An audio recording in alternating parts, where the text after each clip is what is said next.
one thing that you were kind of alluding to a little bit, but didn't specifically mention was, getting Jack Kaiser on the field a little bit. Initially I sort of thought, well, not having Kyle Hamilton for this game and his tackling abilities and his, kind of ranginess to clean up some things I thought might sort of hurt Notre Dame to a certain degree. Although I guess you would say probably for the most part, Kyle Hamilton makes most of his impact in the passing game. I just still sort of thought this would be a nice game for Kyle Hamilton to would have been. I mean, if we're talking about this 3-4 weeks ago before the injury, you would want Kyle Hamilton for this one. But, the moving of Jack Kaiser to safety was for this particular game was interesting, I guess you could say. I mean, not something I could say that I expected, but makes sense. I mean, I don't know what they ended up completing. Navy ended up completing maybe one pass. I mean, I know the broadcast was making a big deal about it, that it was into the third or fourth quarter and they still hadn't completed a pass. So, and great job up front by, I always say that I love watching Jason Adamilola.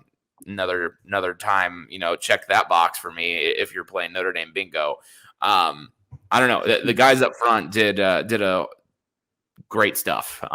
Navy helped him out a little bit, I think, early, don't you think? By one of those first drives, they called two pass plays. Notre Dame sacked him twice in a row, and really kind of that was, if you're a Navy fan, that's a little bit of a head scratcher. But I don't know. It was a I don't know. There's going to be Notre Dame fans that gripe about this game, as always, and some of those gripes are certainly valid. But at the end of the day, like, you went ahead and just won handily against a team you should handle handily.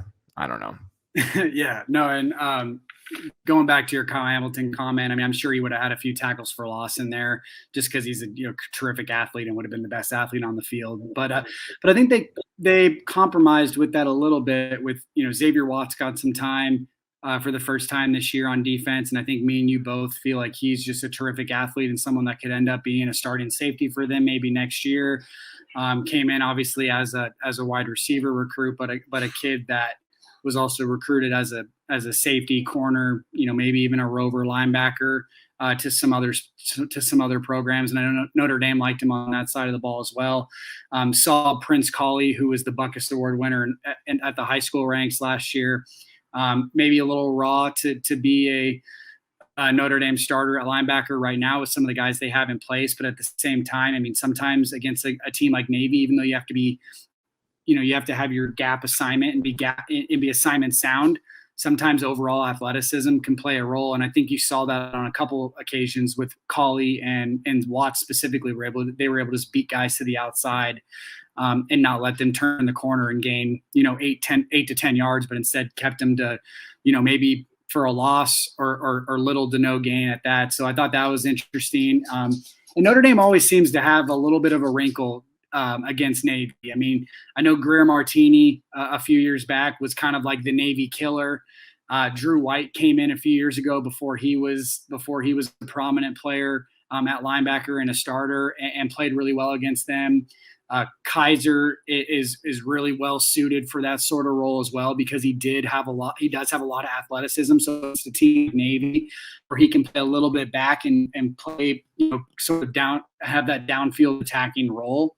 At the safety position, I think that suits him well as too. And then, I already mentioned Watts and Colley. So Notre Dame's always able to kind of dial up these random defensive assignments against Navy, and it works out in their favor because they have the athletes to do it.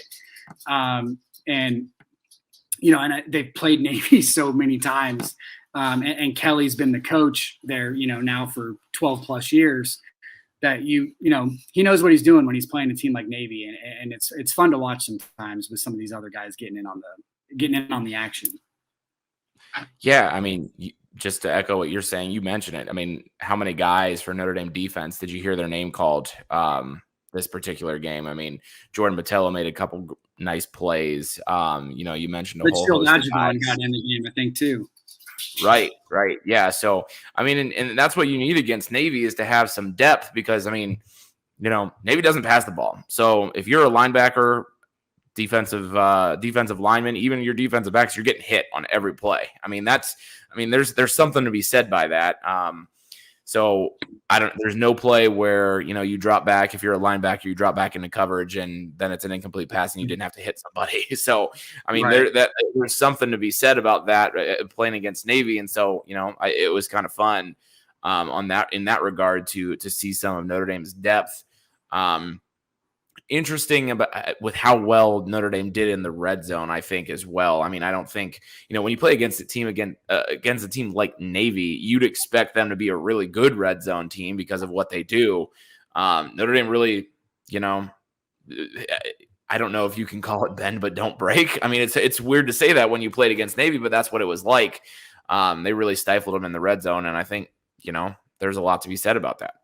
Well, and in reality too, I mean, outside of that one really long run towards the beginning of the game, I think, where they kind of did the double reverse or whatever it was, Navy was sort of just picking up 2-3 yards at a time. They had a few plays here and there.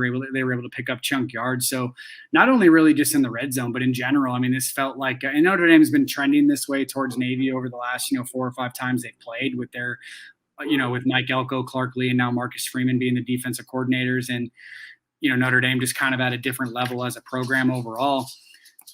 They, you just don't really get worried about Navy anymore. And that's a good thing to say, because part of those times where we have been scared with Navy is Navy's been a good program. They've been down the last couple of years. But overall, I mean, there's been times where Notre Dame pounces Navy, 48-0, and Navy goes on to have a 10-2 season. So it's nice to see where Notre Dame's at. I do like when Navy's good overall. I mean, obviously being a service academy and so on and so forth, it's good when they're a top 25 team or close to that. And obviously it certainly helps Notre Dame's schedule as well.